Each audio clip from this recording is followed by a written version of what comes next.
Perlawanan Goa. Kerajaan Goa merupakan salah satu kerajaan yang sangat terkenal di Nusantara. Pusat pemerintahannya berada di Sumba Opu yang sekaligus menjadi pelabuhan kerajaan Goa. Sumba Opu senantiasa terbuka untuk siapa saja. Banyak para pedagang asing yang tinggal di kota itu, misalnya orang Inggris, Denmark, Portugis, dan Belanda. Mereka diizinkan membangun loji di kota itu. Goa anti terhadap tindakan monopoli perdagangan. Masyarakat Goa ingin hidup merdeka dan bersahabat kepada siapa saja tanpa hak istimewa.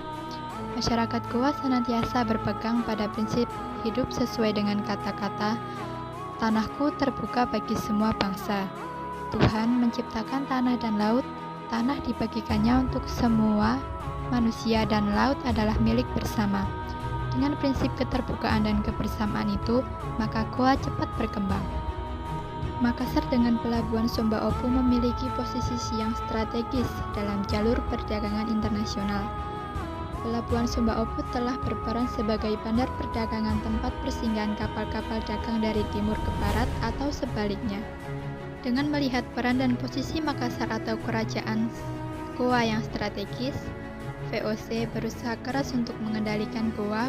VOC ingin menguasai pelabuhan Sumba Opu serta menerapkan monopoli perdagangan. Untuk itu, VOC harus dapat menundukkan kerajaan Goa. Berbagai upaya untuk melemahkan posisi Goa terus dilakukan. Sebagai contoh, pada tahun 1634, VOC melakukan blokade terhadap pelabuhan Sumba Opu, tetapi gagal karena perahu-perahu Makassar yang berukuran kecil lebih lincah dan mudah bergerak di antara pulau-pulau yang ada. Bahkan, dengan menggunakan perahu-perahu tradisional seperti Padewakang, Palari, Sope, dan yang sudah begitu terkenal perahu Pinisi, mereka sudah biasa mengarungi perairan Nusantara. VOC pun merasa kesulitan untuk memburu dan menangkap perahu-perahu tersebut. Oleh karena itu, saat kapal-kapal VOC sedang patroli dan menemui perahu-perahu orang Bugis, Makassar, dan yang lain segera diburu, ditangkap, dan dirusaknya. Raja Goa, Sultan Hasanuddin, ingin segera menghentikan tindakan VOC yang anarkis dan provokatif itu. Sultan Hasanuddin menentang ambisi VOC yang ingin memaksakan monopoli di Goa. Seluruh kekuatan dipersiapkan untuk menghadapi VOC. Benteng pertahanan mulai dipersiapkan di sepanjang pantai. Beberapa suku Goa mulai dikoordinasikan. Semua dipersiapkan untuk melawan kesewenang-wenangan VOC. Sementara itu, VOC juga mempersiapkan diri untuk menundukkan Goa. Politik divide et impera atau politik adu domba mulai dilancarkan. Misalnya, VOC menjalin hubungan dengan seorang pangeran Bugis dari Bone yang bernama Arupalaka. Setelah mendapat dukungan dari Arupalaka, pimpinan VOC, Gubernur Jenderal Matsuyker, memutuskan untuk menyerang Goa. Dikirimlah pasukan ekspedisi yang berkekuatan 21 kapal dengan mengangkut 600 orang tentara. Mereka terdiri atas tentara VOC, orang-orang Ambon, dan orang-orang Bugis Bone yang dipimpin oleh Arupalaka. Tanggal 7 Juli 1667, meletus Perang Goa. Tentara VOC dipimpin oleh Cornelis Jansen Spelman, diperkuat oleh pengikut Arupalaka dan ditambah orang-orang Ambon di bawah pimpinan Jonker van Manipa. Kekuatan VOC ini menyerang pasukan Goa dari berbagai penjuru. Beberapa serangan VOC berhasil ditahan pasukan Hasanuddin. Tetapi, dengan pasukan gabungan disertai peralatan senjata yang lebih lengkap, VOC berhasil mendesak pasukan Hasanuddin. Benteng pertahanan tentara Goa di Barombang dapat diduduki oleh pasukan Arupalaka. Hal ini menandai kemenangan pihak VOC atas kerajaan Goa. Hasanuddin kemudian dipaksa untuk menandatangani perjanjian Bongaya pada tanggal 18 November 1667 yang isinya antara lain sebagai berikut. 1. Makassar mengakui monopoli VOC dengan wilayah yang dipersempit menjadi Goa saja. 2. Makassar harus membayar ganti rugi atas peperangan di dalam bentuk hasil bumi kepada VOC setiap tahun. 3. Hasanuddin harus mengakui Arupalaka sebagai Raja Bone. 4. Goa tertutup bagi orang asing selain VOC. 5. Benteng-benteng yang pernah ada harus dihancurkan, kecuali benteng Rotterdam. Sultan Hasanuddin tidak ingin melaksanakan isi perjanjian itu, karena isi perjanjian itu bertentangan dengan hati nurani dan semboyan masyarakat Goa atau Makassar. Pada tahun 1668, Sultan Hasanuddin mencoba menggerakkan kekuatan rakyat untuk kembali melawan kesewenang-wenangan VOC itu. Namun, perlawanan ini segera dapat dipadamkan oleh VOC.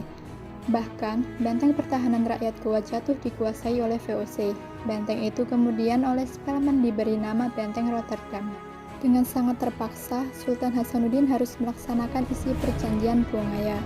Dengan ditandatanganinya perjanjian Bongaya, VOC memang berhasil mengendalikan peran politik kerajaan Goa. Tetapi VOC tidak mampu mengendalikan dan memaksakan monopoli perdagangan di perairan Indonesia Timur. Dengan ditandatanganinya perjanjian Bongaya itu justru melahirkan diaspora perdagangan bagi orang-orang Bugis Makassar. Mereka tidak menghiraukan monopoli yang dipaksakan VOC. Dengan prinsip bebas berdagang, mereka menyelundup ke berbagai kota dan pelabuhan untuk berdagang, termasuk perdagangan rempah-rempah di Maluku.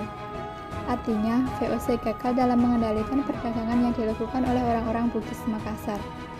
Heather Sutherland menjelaskan kegagalan VOC mengendalikan perdagangan di perairan Indonesia Timur yang dilakukan oleh orang-orang Bugis Makassar itu karena 1.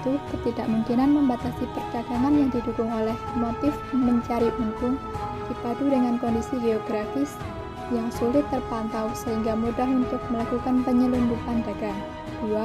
VOC memiliki kelemahan dalam pemasaran karena mengejar keuntungan yang tinggi dan tidak mampu membangun jaringan dengan pasar lokal atau tidak paham dengan selera pasar lokal.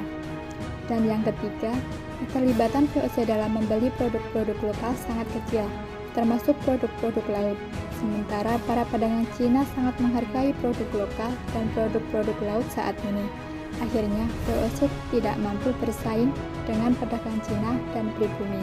Berikut adalah biografi singkat tentang Sultan Hasanuddin. Sultan Hasanuddin memiliki nama asli Muhammad Bakir Imalum Basi, Daeng Matawang Karaing Bonto Mangape.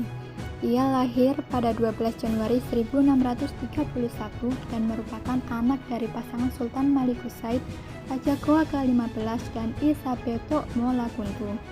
Kecerdasan serta kepiawaiannya dalam memimpin telah ada sejak dirinya masih kecil. Sultan Hasanuddin juga pandai berdagang. Sultan Hasanuddin pernah mengenyam pendidikan di Masjid Bontoala. Ia kerap diajak ayahnya untuk menghadiri pertemuan penting sebagai acara untuk mengasah skill dan pengalaman. Ketika berusia 21 tahun, Sultan Hasanuddin diberi amanat untuk mengurus pertahanan Goa. Menurut sejarah, ada dua versi cerita terkait pengangkatannya sebagai raja, yakni antara usia 22 tahun dan 24 tahun. Kehebatan Sultan Hasanuddin dalam melawan VOC membuatnya mendapatkan julukan si ayam jantan dari timur atau The Hansjes van het Oosten oleh Belanda. Sultan Hasanuddin meninggal dunia pada 12 Juni 1670 dan dimakamkan di Kompleks Pemakaman Raja-Raja Goa, Kabupaten Goa, Sulawesi Selatan.